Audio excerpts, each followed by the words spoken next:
Hey everyone, welcome to the conversation. Outspoken Opinionated. Of course, I am the host, Edwin J. Meyer. It's been an amazing day here in the state of Maryland. That's where I am located. I want to say welcome to all my Facebook watchers, my YouTube watchers. I want to say thank you so much for tuning in and being so faithful with us. Of course, the conversation Outspoken Opinionated is airs we air every Thursday from 7 to 8.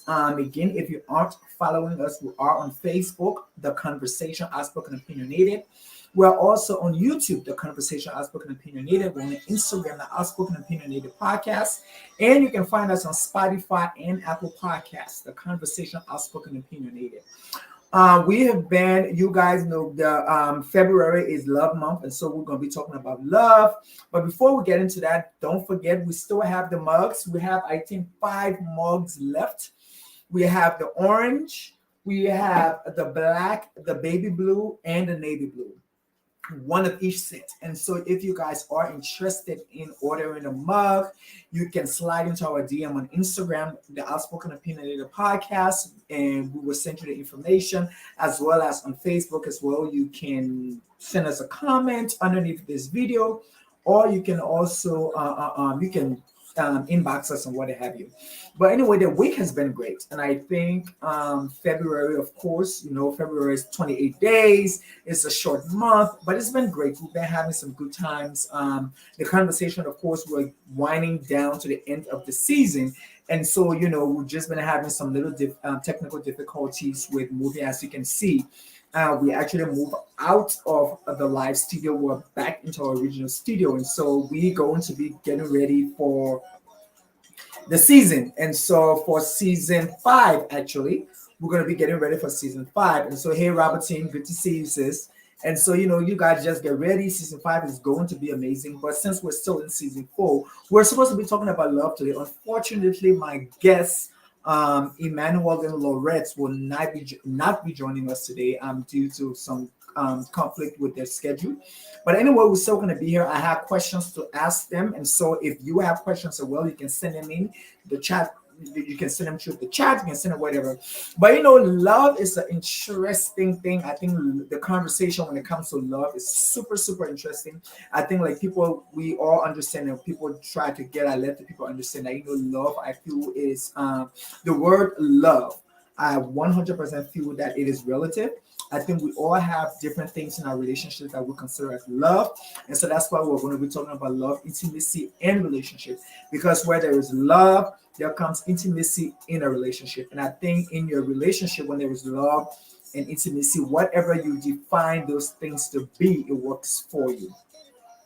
And so, over the last couple of years, last couple of weeks, you guys, there have been different scenarios that have happened, and I've read certain things on social media. I have a group chat with some friends where we do talk about different things relating to love or relationships and stuff like that. And so that was, if you guys are fans, I'm a huge fan of the Real Housewives. So they had the finale last week, and so prior to that, there was an allegation that Juan Dixon, who was the husband of one of the housewives, Robin Dixon, was literally stepping out of his marriage. And in the entire show, when the other housewife, Karen Huger, brought it up, she said it wasn't true. She called him on the show, and they shut it down and everything. That just to find out that it was actually true. It was alleged that, which something she was aware of, that there was this young lady who lived in Canada, who she and Wine apparently were sharing conversations on Instagram. She came to the DMV. Apparently, she's also dating a Ravens player. She came to the DMV. She misplaced her purse or her wallet, and so Juan had to go to the hotel to put his credit card down, and that's how come his name was on the receipt. And I tried to understand how the lady got the receipt, because we all go to hotels, and what you do is you put your card down, and when you put the card down, they literally block certain things off. Your card isn't charged until you're leaving the hotel. And so, I'm trying to understand why Mr. Dixon, whoever he is, didn't, but apparently his wife, she said they had a conversation, they squared that out, everything is fine. And so I think those are the funny thing when it comes to love, intimacy, and relationship. I think every relation, I don't think relationships are one size fit all. I think every relationship have different dynamics. And I think when the people who are involved in that relationship understand the dynamics of their relationship, that's when it's okay. And so we outsiders are trying to judge based on what we see, or we're judging that relationship based on our expectations of our relationships. And that's why you will never understand when somebody like Robin Dixon said, we had a conversation, and I just put it in the back of my mind. I didn't even think about it. And somebody else will say, but why would you think about that? Like your fiance stepped on you. The same thing that happened prior for you guys getting divorced before, he did the same thing. And now you just let it go. And I think it's because they have their dynamics. Their relationship are based on certain standards, and that could have been, that might not be something that is like a let go for her. And I think those are things that we who are getting in relationships, and when we talk about relationships, I don't want for people to only think about intimate relationship, but even friendship. When we go into this relationship, there are expectations. You have certain expectations for certain friends, you have certain expectations for loved ones. And everybody have their go. I would say the let go moment. There are things that you will say, you know what, this is the thing. Like, if this happened, I'm out. And somebody might say, well, if this happened, I'm cool. And I am one of those people who, I always when you talk about cheating, a lot of people say, oh, if the person cheat and I'm done. And I always like to find out what is cheating. Because for me, I am more triggered by emotional cheating than the act of sex. That for me is that, you want to do a one night stand, you decided to do that. Let's talk about the disease and all the other things that will come back to me. I ain't talking about the person, because I ain't got nothing to do with the person. But emotionally, before you met that person, were you connected to that person? Were you guys in constant communication? Are you divulging a lot of information to that person? Are you guys spending time together? You're giving. So those are the things for me is a red flag. People go and they get to the bar, they get drunk, they have sex, and they come home. Oh my God, we can have a conversation.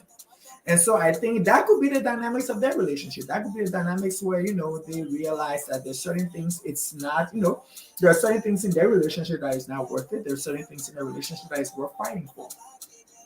And most often we all need to understand that love, intimacy, and relationship works hand in hand together. And so for one question I know I was going to ask my audience is based on this scenario where a lady, I've struggled to find the video today, but I couldn't find the video. A lady was asked, she was in the street, and there was a specific question asked her, and the question was, what would you do if you find out that your husband is having an affair with your sister and she gets pregnant? And the lady says, nothing. She's my sister. And what I'm not going to do is leave my husband for my sister. And I'm not going to leave my sister. And I'm not going to break up a relationship with my sister. And so for me, I listened to her. I was like, wow, there are so many people who have so different analogy or different understanding of their relationship. That's their dynamics. For her, she's worked hard on her relationship. She's worked hard on her relationship. She built her relationship. They probably have kids, like she said. They have kids. Robertson says she cutting them both off. I know rest is gotta go. But she made a very interesting point. This is my husband. This is a relationship. This is a family that I've worked on. I am not living in that space for anybody else. And she's my sister. What am I gonna do with my sister? I can not be associated with my sister because of a man. And so I think there are a lot of people who, and when I was talking first, I talked about the dynamics. There are different dynamics. I think a lot of people have different things going on in their relationships, and they have different dynamics. And us from the outside, when something happened, we have this expectation where if the person did this, you're supposed to do that. But you fail to realize is those rules and regulations are what you govern your relationship with. They don't govern their relationship with it. What they govern their relationship with is what's working for them. So when you go ahead and say, you know what, if it was me, I'm going to do this. If it was me, I'm going to do that. And so it messes up everything. And this is why leading to another aspect is where, we have to be very careful when we are in relationship, the people that will bring in our relationship for advice. Because those people won't understand. They will bring in their rules, their regulations, and what's a no-go for them into your relationship. And those are times where you see, something might happen and the one partner might be like, oh, it's fine. We had a conversation, it's done. And your friends will look at you like, what? If that was me, I'm going to do this. If that was me, I'm going to do this. But when that scenario happens to them, they are nonchalant. And you'd be like, but okay, when that happened to me, you said do this. And they'd be like, oh, well, it's not. I'm fine. We had a conversation. And so I think it's because everybody have different rules, different values, different regulations when it comes to their relationship. And so most often it's easier for you to see the wrong in other people's relationship and not seeing the one in yours. And so I think when it comes, and that's what I think a lot of us, February is love month. February for me is taxes. Like that's stressing me out. But it's love, and everybody, this Valentine is next week, and everybody looking to see who's gonna get flowers and who they're gonna be posting and all that kind of stuff. And if somebody they didn't post the other person, they want to. I'll cut that out, and that's me. My relationships has never been social media friendly. That's not something I like. That's not something I do. If it happens to meet the person I'm dating or I'm with, good for you. If you never meet that person, good for you. But I'm not the one who's going to be posting all the time. There might be pictures of us and you might see it. That's it. But I think a lot of people, they gotta post, they gotta do that, they gotta do the other. And then guess what happened? When you stop posting, they will all like, oh, they will already know that you guys are not together. And so, and that's the dynamics of a relationship. I ain't hating. That's their dynamics. But what I want people to understand is comes Valentine's Day. If one person don't post another person, it doesn't mean that, oh, what? How can he not post you? Or how can she not post you? And it becomes like this whole conversation. They have their dynamics. There are couples that I know that don't follow each other on social media. There are couples that I know that don't shred on each other's social media, and I'm one of those. My social media, especially, is place where I say stuff, like I say reckless stuff, and so I that's my space. That's my space, and that's the dynamics of my relationship. And so we don't follow each other. We don't do all that stuff because it's not necessary. Then maybe one day we might do it, but for now, it's not a priority. It is not something that we sit there and talk about and be like, "Oh my God, my friend posted their stuff and you didn't post me," and blah blah blah blah, and all that. We don't do all that stuff. And so I have literally shut people down. And people already know me. I'll shut that down quick. Like, don't ask me that. If I tell you that we don't do it, don't ask me, but why? No, we don't do it. It's not me personally, it's we have decided that's not something that we want to engage in. Maybe we might engage in it in the future, but for now, no. And I think a lot of us need to learn how to respect the boundaries in other people's relationship. I think when you learn how to respect the boundaries of other people's relationship, it helps you out. It helps you to understand certain things and help you to understand certain dynamics and what you can say and what you cannot say. Like a lot of my friends know people who they talk to me about their relationships. I listen. Once or twice, I might give my 2 cents or my 3 cents, and I give my honest opinion. And as all my friends know, I will tell you, I'm going to give you my honest opinion. You might like it, you might not like it, but I'm going to give you my honest opinion. And I give my honest opinion. And that's my opinion based on the information that you have given me or the information that I know. And I can't go outside of that realm because you have not given me the permission or the authority to receive more information on that particular subject. And so I think that's where a lot of us need to, get understand. I remember when I was going through a divorce, there was a family member who wanted more information. And I literally told them, no, that is not for you. That I can give you this much, and that's it. Don't ask me any further question. Don't ask me anything more than this, because I'm not ready to divulge more information. Because I that's all I can give you. Because I feel like that's all you need to get. And I think a lot of times people feel that when people are what I would say, when people are protective of their relationship or protective of what they have, they'd be like, oh, right, what do you think? What do you think we're gonna do? What do you think we're gonna do to you? What do you think we're gonna do to your relationship? How do you think? Are you afraid? Are you afraid, or are you hiding the person you don't want us to know? There are some people who are just protective of their relationship, and I think it's I think for me, I celebrate it because I think when someone protects their relationship, they value it. There's a different level of value that they have for that relationship, and so they protect it. It's like your children. When you have kids, you protect your kids from certain things. You have nobody just gave the PIN number to everybody with an ATM card to go take out money from them. No, you protect it. And so you should be able to protect your relationships. I think your relationships should be protected. I don't think, it's my opinion. I don't think, everybody needs to be involved in a relationship, mom, dad, brother, sister, and everybody know what's going on and how they did this and how you did that. And by the time you have an argument, you're calling your brother, you're calling your sister, that part siblings do. I think that's a natural thing. Siblings do it, but the part that I don't like is, for example, let's say me and my person have an argument, and I have a conversation with my sister or my brother, and then when you come over to the house, you want to give my person an attitude. No, you can't. No, that ain't your business. That is not your place. And I think a lot of friends don't know that, and that is why I love my friends. Like my friends that I have, my circle, I love my friends because we have instances in my friendship group where one person had a really bad breakup and they found something about, and I would see the person and I would say what's up to the person, who would do whatever we got to do with it, and that's it. You come and tell me what happened, I'm not going to change towards that person because guess what? That's your relationship. You have to handle it. If you come to me and I say, you know what, I ain't talking to this person, I'm done with this person, I'm like, okay then we'll move on. But if you guys you have explained this situation to me, but you guys are still working on it, you guys are still together, I'm not going to change any way whatsoever to that person. I'm going to respect that person until the day you say you don't want to be with that person.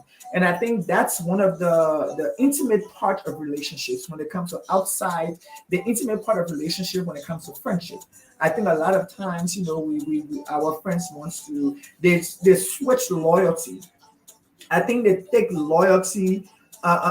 They switch loyalty because being loyal to your friend is also respecting and honoring your friend. So if your friend come to you and say, "This is going on in my marriage, or this is going on in my relationship," you don't take offense and start acting up to that person because guess what's going to happen when those people come together and they start having the little pillow talk? You're gonna look stupid. You're gonna look stupid until the relationship is over and they realize, that's something that they don't want to be together, and your friend or your brother or sister come and tell you. Then you can be like, okay, I'm gonna see that nigga and I say some shit. I'm gonna get in peace of my mind, and you can go from there. But I think we all need to respect the boundaries in relationship. Respect your, but siblings, our mothers, a lot of us who come from different cultures. I think it's extremely important that your family members understand the culture of your partner and your partner understand the culture of your family member. When we say love, intimacy, and relationship, love, the Bible says love conquers all. If you love me, you are going to adhere to my wishes. Our family, I know it's not, our families were given to us. We don't choose our family, but guess what? We choose our partners. You have the opportunity to choose the person that you want to spend the rest of your life with. So after you've chosen that person, your family needs to understand those people culture because especially when they're cultures, because there are some people who doesn't deal with certain things that other people deal with. And so, when it comes to love, intimacy, and relationship, that relationship aspect of your family needs to have some level of boundaries when it comes to your relationship. And the relationship part of your love needs to also have respect and boundaries for the relationship and love for your family. And so those are things that needs to be understood so that everybody can stay in their lane and peace can reign. Thank for those who are watching on Facebook. Thank you, our YouTube followers. Thank you again for always being here. But we're talking about love, intimacy, and relationships. And again, like I said, the guests for tonight were not able to make it due to some difficulties. So we're here. We're just talking about love, intimacy, and relationship. If you have questions, you can send it in. I can try to answer your questions, but I'm just going off what we were going to talk about tonight. And so, they're talking about the family dynamics when it comes to love, intimacy, and relationships. But I want to throw out another scenario, something that I read this week. And being that it's Love Month, I want to talk about this. A young lady who is I was considered to be an influencer in Liberia posted a comment, and it was copied by another blog in Liberia that said that either I don't want to be a feminist, I will submit, in some nature like that. I'm trying to find it so I can read it properly. And something like that. Oh, I am not a feminist, I will be a submissive wife. And when I read, I was just like, first of all, what feminism has to do with marriage? Feminism is equal rights for women in the workplace, women having the same rights. Yes, it's falling into marriage, because in your marriage, you and your wife should have equal rights.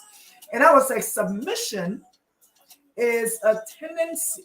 Those two things doesn't even connect, because if we're talking about submission in the marriage, if you read the verse after that verse that said the wife shall submit to her husband, the Bible also said the husband shall love his wife like Christ loved the church.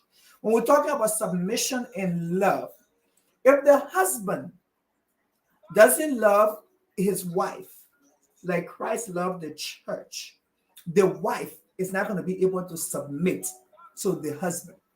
If the wife is not submitting to the husband, she should not expect that the husband will love her that Christ loved the church. The wife cannot be submitting and the man is not loving. The man cannot be loving and the wife is not submitting.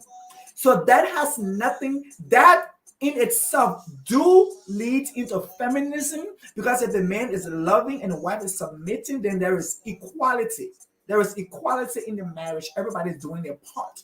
But inequality is when the man is not loving and the wife is expecting the wife to submit, or the wife is not submitting and expecting the man to love.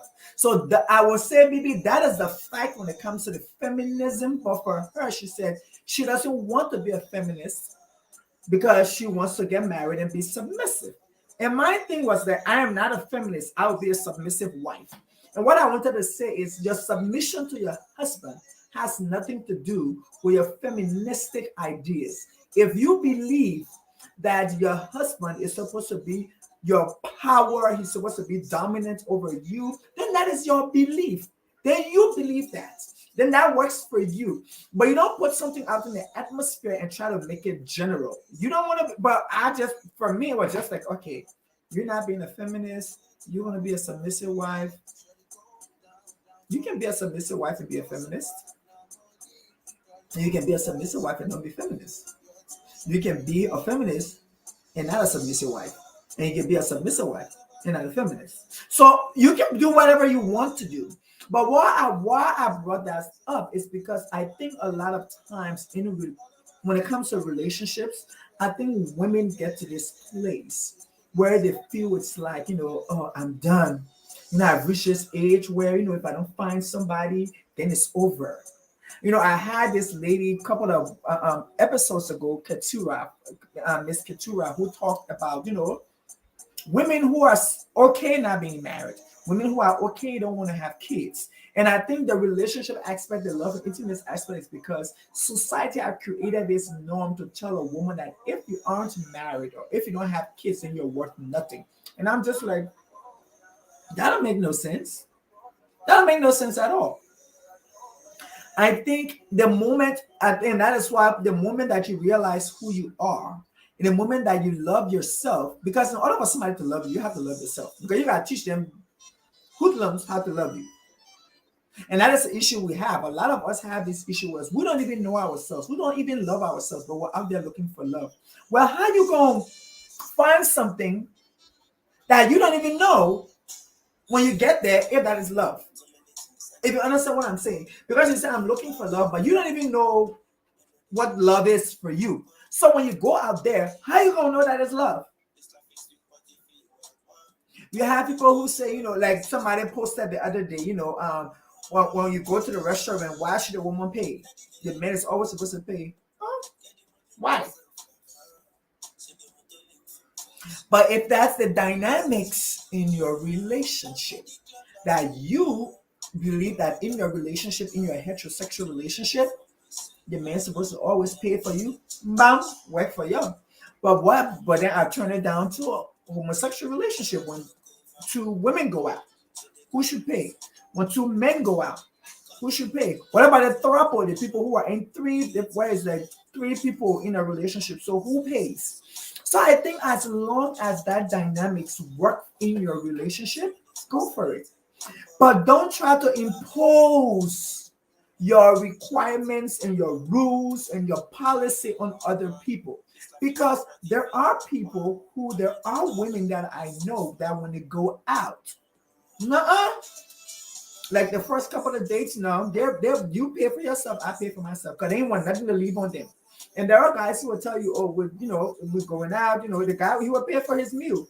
Does that mean that he can pay for both meals? No. But it's like, we don't want, unless, sometimes the guy is taking the lady out. And there's sometimes some girls that take that person out, whomever they're dating, and they're like, it's my cheat. I'm cheating you. Why are you going to say no? But then I see, you have some guys who will be intimidated by powerful women. I don't like to say strong women because I think when you put the word strong, then it comes into a whole different thing. But I think there are a lot of guys who, they're intimidated by independent women. They're intimidated by women who can hold their own ground, the women who can have great conversations, the women who can do whatever it is. Like at the end of the day, everybody wants companion. And I think a lot of times people mix companion with relationship. I've said it on this platform before. I know a couple who are married and live in separate homes. It works for them. It works for them. They live in separate homes. One person in the other house, one person in the other house. They can be together, and everybody goes sleep their own place. And I know couples who live in the same houses, sleep in separate rooms. And that has nothing to do with the relationship. You need a space, I need my space. When they're ready to connect, they connect, and everybody goes. And so I just think it's dynamics. It's the dynamics of the relationship. It's the dynamics of the love, and the dynamic of the intimacy. Now, intimacy. Years ago, I can't remember who preached this, but the person defined intimacy as intimacy. So I-N, the number 2, me, M-E-S-E-E. Intimacy means intimacy. And that intimacy, the intimacy stems from the intimacy and the love that Christ has for us. That direct relationship that Christ has for us. And so when the lady were talking about submission, I was saying, you expect the man to love the wife as Christ loved the church. That is the intimacy you're talking about. When you meet somebody and you fall in love, whatever love is considered to you, there are intimate moments. It don't have to be sexual. There are intimate moments in a relationship that does not have to be sexual. Put up right now.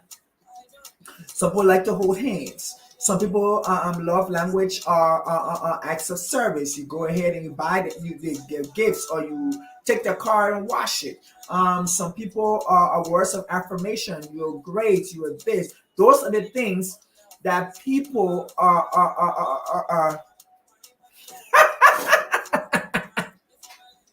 that is it. Somebody said they're not paying for no food. You be a husband or you be a boyfriend, you will pay. That is my dynamics. And I like that. That is your dynamic.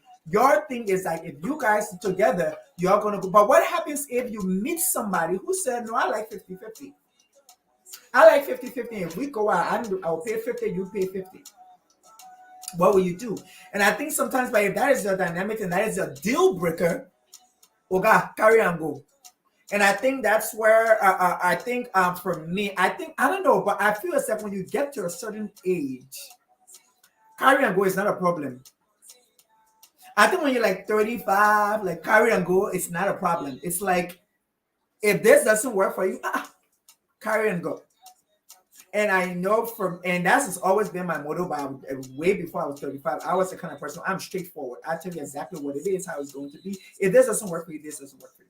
And I think that is the dynamics when it comes to relationships, when it comes to intimacy. And so intimacy, like I was speaking before, intimacy doesn't have to be sexual. Intimacy can be so many things. It can mean so many things in different relationships. And so that is why there are people who can be dating for 5-6 years and they never have sex. And people will be like, what?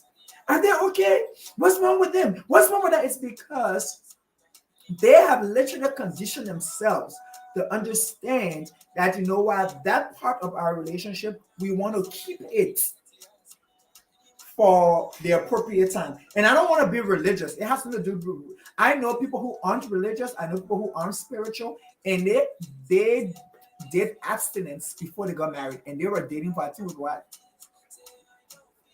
5 years? Before they became sexually in the relationship. They got married before they did it. They were not religious, but both of them sat down and the dynamics of their relationship was, we don't want to be intimate sexually until after the marriage. Between both of them, and this is what I say, between both of them. Now, I don't know the dynamics. I don't know whether some John Brown were enjoying his set and Mary Paul were enjoying herself, but just between two of them, there was no, I don't know. But what I'm telling you is, I know people that have happened to. They'll be abstinence, and then there are people that I know that the first time they meet you and they tell you and you bring that thing up, carry and go. They don't want problems. Like my people will say, nobody's buying pig in a bag. When you go to buy a car from the dealership, you can test drive it to make sure the car is working. We used to say this thing back in the day with my friends in youth group, Lovido. You need to know if the thing can rise or it cannot rise. For women, sometimes you want to know. So, but for women, you will know. The problem is when a man is in the moment, you will figure it out. Women is the one where it's hard to know because, but for guys, you already know. John was saying as attention. So, you know, there's some women they might not get intimate, but they might figure out to make sure that, can he rise? They want to know. But I think those are the dynamics of people relationships. And talking about the different dynamics and how people, you know, what it is I will bring up another scenario that someone brought up today. It was on Facebook, and they talked about why is it that a lot of times people might go to a different country. I don't want to say Africa, but because I am from Liberia in West Africa, I'm going to use Africa. People go to an African country, you know, they fall in love and they get married and they bring their partner over to the United States or to Europe or wherever they go. And these people go over there and they just treat them bad. Like, it's like, you know, I was just waiting to get to this country to have a better life and I'm done with you.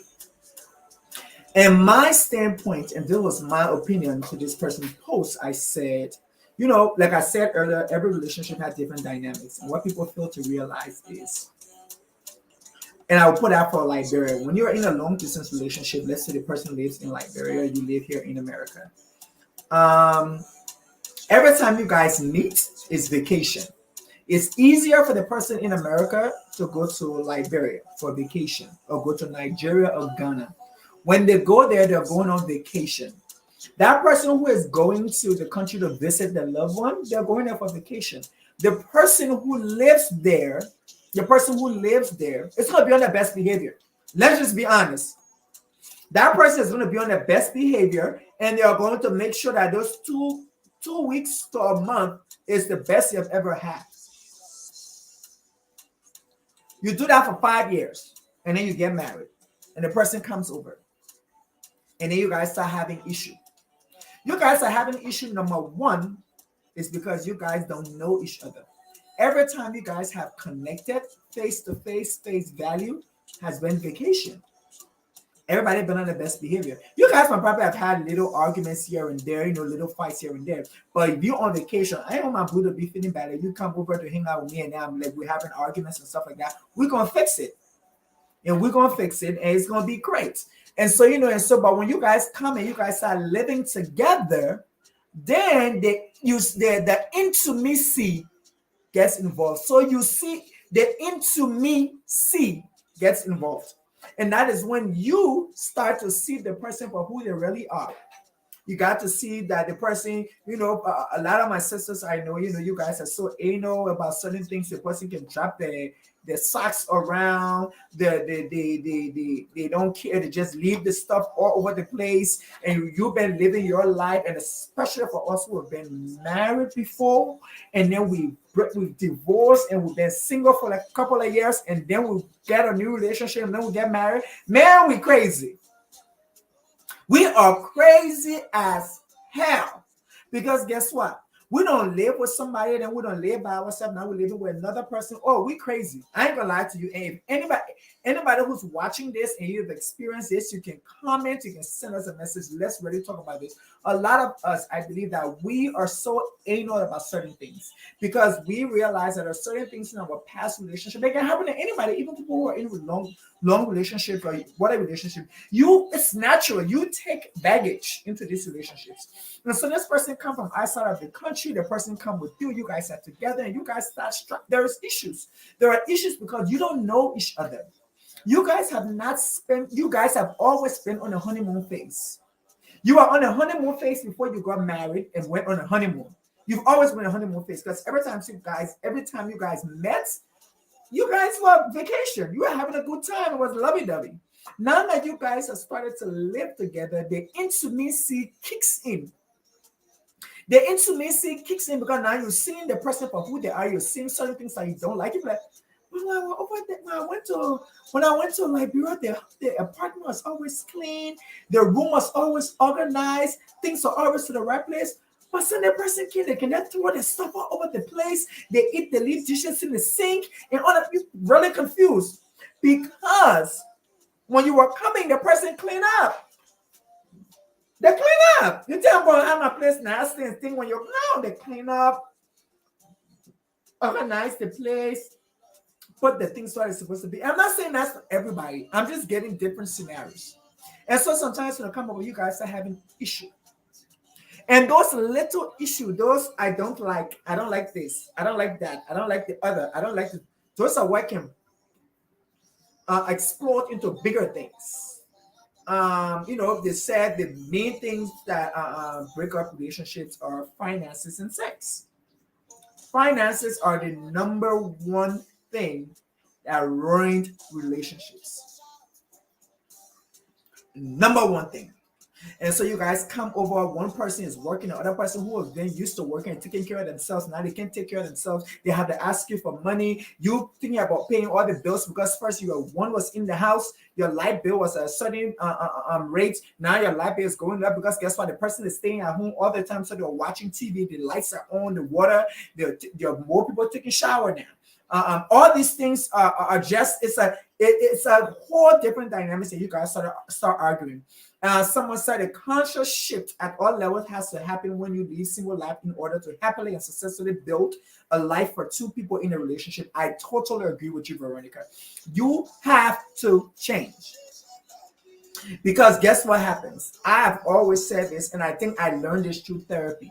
When two people come together, it's two worlds coming together.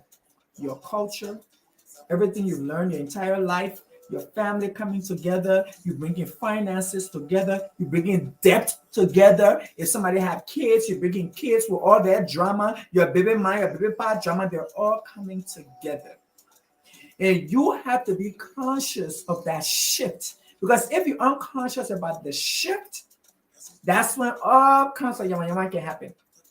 And I think a lot of times those things happen because we're not conscious. We're still in that honeymoon phase. We never left that honeymoon phase of going to the country for vacation and coming back, and we're talking on the phone all day. And I go to work and I come back, and now the person is just in your face, Jared. They're just there. You come from work, they are there. And now the way this time now is everybody working from home. That means you are just there. Before it was easy. The person could call you, you don't have to answer. You don't have to answer when they call you. You can say, oh, I was sleeping, or I was at work, or I left my phone downstairs and I was upstairs. Now you have no excuse. You're literally just there. You who used to being by yourself, now you have this other person just in your face. And you're like, go find something to do, but they can't find nothing to do because they ain't got nothing to do. And so I think it's important that those shifting and those dynamics of relationship works. And then there are people where no, they take time to learn who this person is. They take their time, they understand the shift, they realize that they're no more single. Now they have another person. They put that person before them. A long time movie I watched, the person said that you are in love with this person when before you think about yourself, you think about them. When you're about to plan something, like, oh, let me make sure this person is going to work for them. Or let me make sure this thing is going to work for them. Or let me make sure. And then you realize, oh my God, I am like falling slowly. But I think those are the shifting dynamics when we're all selfish. Like humankind, we're selfish. Like nobody in my comment says, oh, no, we are selfish. Like I think about me.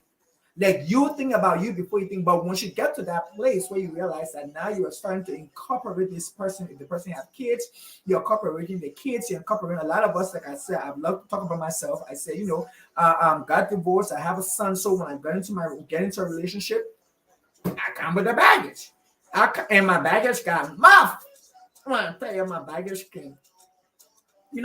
And so you come into somebody's space where they've been by themselves all the time. It's just been them. They ain't had to worry about somebody else, and then meet somebody who now they got to be in a relationship with you, but they also got to be in a relationship with your child. And then not forgetting the third party. Don't forget that third party, because you and that child came from somewhere. And so now that your relationship now also includes that third party. And so the dynamics is all over the place. It's all over the place, and everybody is just confused. But if you get to the space in your life, and I think I talked about that earlier, I say, the older you get, the wiser you get. And we get to that place where you just like, if you can't fit, carry and go. And it's easier. I know it's easier said than done. And I will say this, I might be totally wrong. And anybody, if you got your opinion, you got something to say, you can say it. But I think it's most easier for men. I think a lot of times guys are like, oh, dude, I'm good. I'm out of here. This is not going to work for me. Ladies, the thing about, oh my God, the emotional aspect. I've worked hard into this. I did that. Let me just see what can happen. But you forget about those red flags. And somebody said on that same post that I'm talking about the people coming from Africa and stuff, the person said, well, some of us saw the red flags, but we still did it. Why?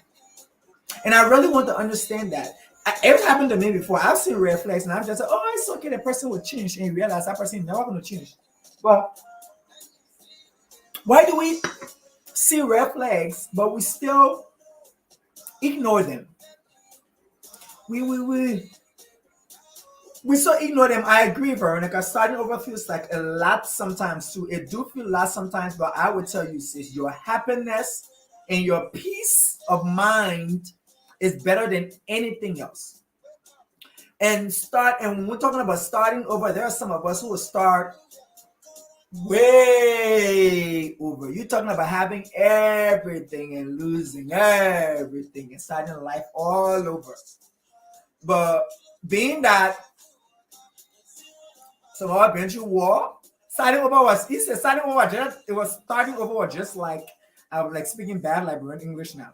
But starting over was basically just like we came from the war. For those who went through the war and take everything and then you guys have to start all over. That's how it was like.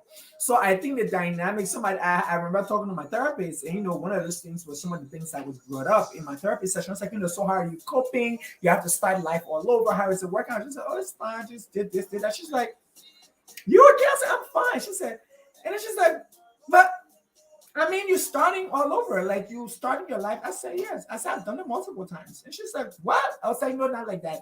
And so when I explained my story to her, she said, wow. Most often we always think we consider some trauma to be negative, but there are some trauma that can help us positively. So being that I went through the war, multiple wars back in Liberia and West Africa, where my family and I had to always start life over after crisis, that behavior change helped me to cope, to start my life all over. And so I think a lot of times for a lot of us, it's important that we take that into consideration, because a lot of things happen. You're in relationships, and a relationship happens, and certain things happen. Like Veronica said, starting over feels like a lot sometimes, but it's better. It's better for you to start over than for you to be in something that is draining the life out of you. Um, Yep, I agree. Transmute pain and trauma into a life of happiness and peace. Yes, ma'am. It happens. There are instances where it's just bad. Life is a cycle of many starting over, growth opportunities. I agree, Auntie Precious. Life is a cycle, and it is growth, growth, growth. I think every time we go through traumatic experience and we come out on the other side, there is a level of growth. There is a level of, I ain't stressing. Because you're just like, I don't deal with that. You're going to stress me out. And I think a lot of times when we go through that, it builds character. I read it the other day. I saw something the other day, and somebody said, people who don't take chances don't do nothing at all. Just think about it. If you don't take a chance, if you don't take a leap, you don't do nothing, just sit there. Nothing is being done. And so, starting over or dealing with whatever happens, you move on. There are some people, they are married with kids, and they're married with kids. The kids get older, and then you be like, your parents divorced? Like, yeah. What happened? And I'm like, oh. And you're like, this was been together for donkey years. It ain't work out. And somebody said, I was watching something the other day on some pastor, religious leader was preaching. He said, this is one thing that he hates. He doesn't understand when when you meet couples and they say, oh, it's just not working and you're leaving. What do you mean it's not working? Jared, it's not working. Carry and go. It's not by force. This is what I tell people. This relationship, marriage, all these things, it's not by force. And I'm not saying that you leave a relationship or abandon a relationship because you just want to be in the street and living your best life. Like, that's not what I'm saying. But if it's not working for you guys, and both of you guys have exhausted every avenue to make for it to work. Now, what we're doing now, somebody posted the other day and said that, relationships have changed. And I'm going to look for it because I want to read it to you guys because it was so funny. And y'all know me. I be commenting. I was just like, what is this person talking about? So let me go and look for this person. Okay. And so I can read what this person said. Oh, yes. This person said,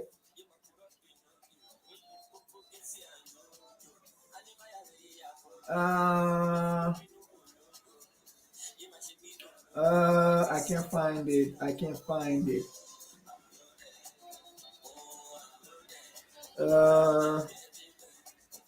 Okay, let me see. No,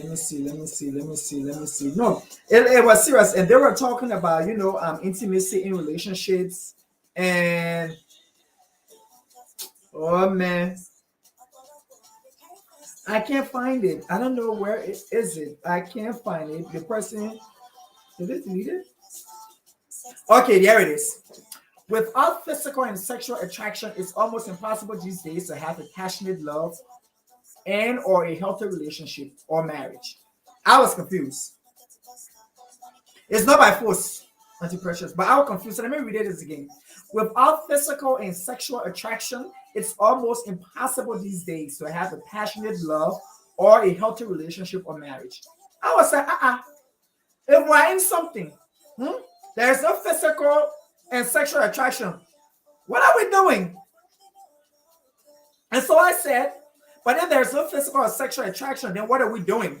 The person said, well, physical and sexual attraction has become the only thing that too many people are looking for these days. And that is the reason why so many relationships and marriages fail. It should be deeper, bigger, and better than just physical attraction. And then I asked, if I am not physically attracted or sexually attracted, then what are we doing? What's deeper and better? And so I want, for those who are watching, you can comment and send in text, like, what are the other, I know, there is more to physical and sexual attraction in marriage, because you, first of all, we're physically attracted. When you see somebody that you're attracted to that's physical, you see the person physically, right? You see the person physically. Then if you guys, then for men, you see them, then there's a sexual attraction. People get married, and like somebody say, after when you guys in a relationship for a long time, there are no more butterflies, because there are so many other things outside than that physical and sexual attraction. But if there is no physical and sexual attraction in a marriage or in a relationship, then what are they doing? What else are they there for? Are they like prayer partners? Are we roommates? Because I think that's what you are. You become roommates. Because if you are not physically and sexually attracted, then what are you doing? And I think that mindset and that thought has kept a lot of our mothers and our aunties in abusive relationships over the years, because there is no physical attraction, there is no sexual attraction. The husbands or the wives are going out there and sleeping and doing whatever they do. They are having children or bringing the children in the house, but they are still there. So physically you are abused, mentally you are abused. Like you're right, Veronica, there has to be connection at all levels, definitely physical and sexual. It's a healthy and important part of our most relationships. I would say most, I would say all.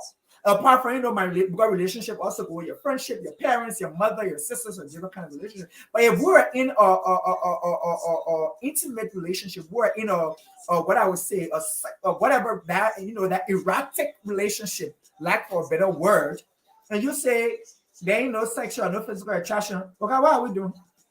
Jerry, carry and go. The words for the day, carry and go. Because that one not by force.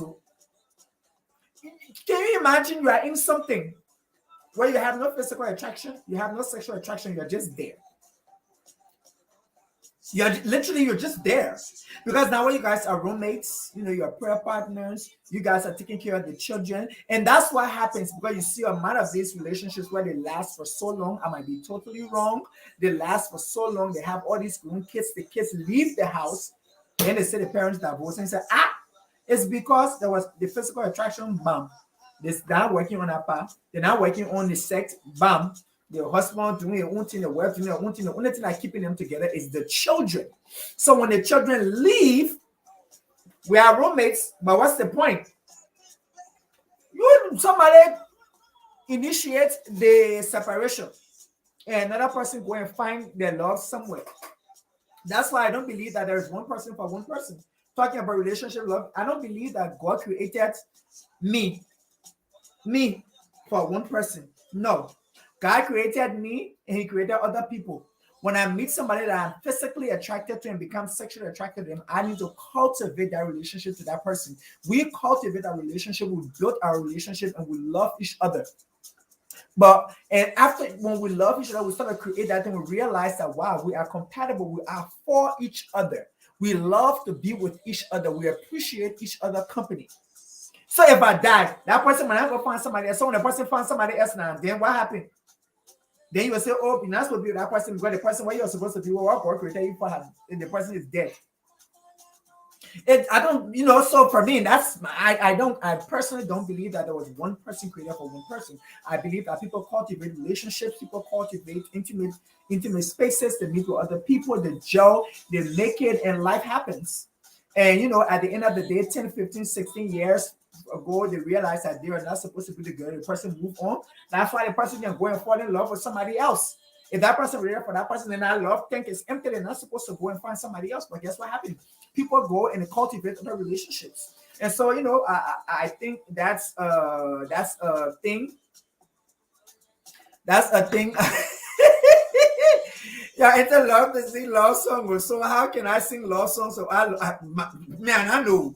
But that one was on social media. The person said they don't want the marriages then it's deeper than physical attraction and sexual attraction. They're more deeper things. Me, I want to do those deeper things because I'm trying to understand why are we doing it? Because for me that's witchcraft. Let me just say it. That is witchcraft. Because what you are doing is you guys are wasting your time. That's witchcraft. The other thing, eating people, baby, and killing people and doing rituals, that is witchcraft. Because you guys are literally holding each other hostage and you guys having free each other. That's witchcraft. Complete witchcraft. And so now you guys are holding each other because, we'll just hold on to this thing. We'll be steadfast. And you have this woman, she have gone to 500 praying fathers. She have gone to 600 praying mothers. She has spent all the money. The husband is out there. You have 4, 5, 6, 7, 8, 9, 10 children. She herself, she get her little person on the side. They are just enjoying themselves. Because what is the problem? Yes, you guys are holding each other hostage. Then we need to have a hostage negotiator to come and separate you. That's what it is. Because if you are in a relationship where there is no physical and sexual attraction, at least the sexual attraction, the first, because first when you meet somebody, you're physically attracted to them. When you meet somebody, you become physical. There's some of us who are stimulated by the I can meet somebody, they are not might be good looking, but we can have a great conversation. I'm just a baby. That's what it is. That's some of us. There are some people where they're just all about body. They see that body and they are dying. They can't even go past the person's body. They even care whether the person can hold up a conversation. We can talk about different things. They don't care. All they care about is that body. Some people it's all about face. Some people it's all about the way the person dressed, the kind of car they drive. So there's so many things that attract people to people. And then when they meet that person, they cultivate that relationship or that sexual attraction, all that stuff come up. And they're able to be with each other. But I think it's so funny. It was weird when I read it. When I read that person said that. And so, this other person said, because many people think love is sex or love is all physical. They don't know love is friendship. If a person can be your best friend, there is no way you're going to fall in love with him or her. Love is more on a soul level. So lastly, we are to connect with each other on a soul level, not just physical level or sexual attraction. So, hold up, I'm confused. So, the only person that holds my soul is Jesus Christ.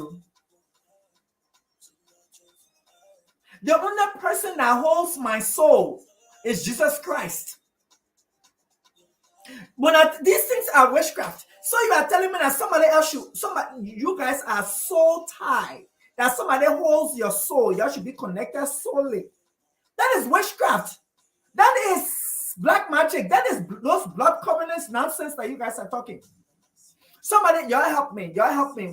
Y'all help me. I need help because y'all help me. So y'all believe. So I'm asking, and if you guys, you can comment.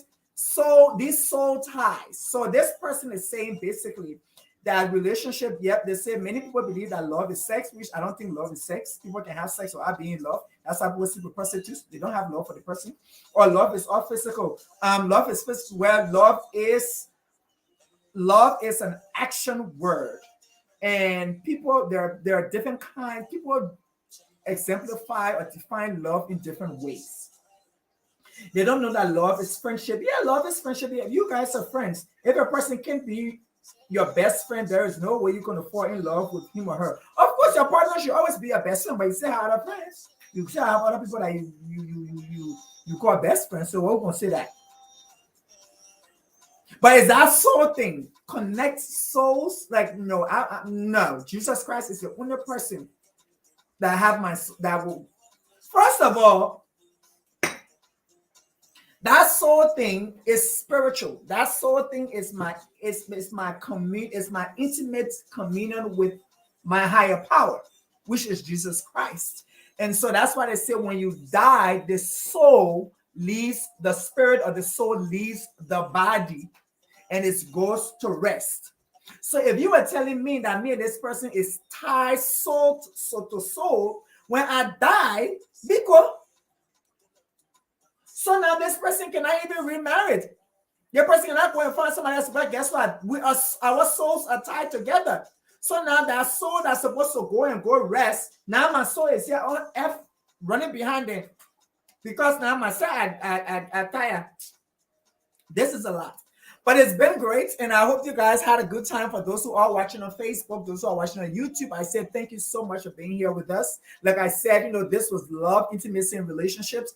I am the host, Edwin J. Maya. The conversation, Outspoken Opinionated, is every Thursday from 7 to 8. We are currently in our 4th season. We have 3 more sessions to go, and the season is over. We start back in April with season 5. But if you are following us, we say, please, if you don't have your mug, please, we still have the orange. We have light blue, sky blue, we have black, and we have blue, and we have navy blue. So if you want to get a mug, you can send me a DM on Instagram. You can send us a message on Facebook, and somebody from the team will reach out to you, ask you for your information, and we'll get the mugs out to you. Again, I said thank you for watching. This was The Conversation, Outspoken Opinionated. I am your host, Edwin J. Maya. And so follow us on all platforms. We are also on Spotify and Apple Podcasts. Unfortunately, the green mug is gone. We're getting new shipments, but we want to get rid of these ones. So if you're waiting for the green mug, just send me a message, and when we order new ones, we'll get it for you. Again, yes, Veronica says she got her mug. Great, Veronica. I'm glad that you received yours. And so, for everybody who are watching, again, we say thank you for being such great supporters. And we say you all have a great Thursday evening. Until we see next week, this was The Conversation, Love, Intimacy, and Relationship. Have a good time.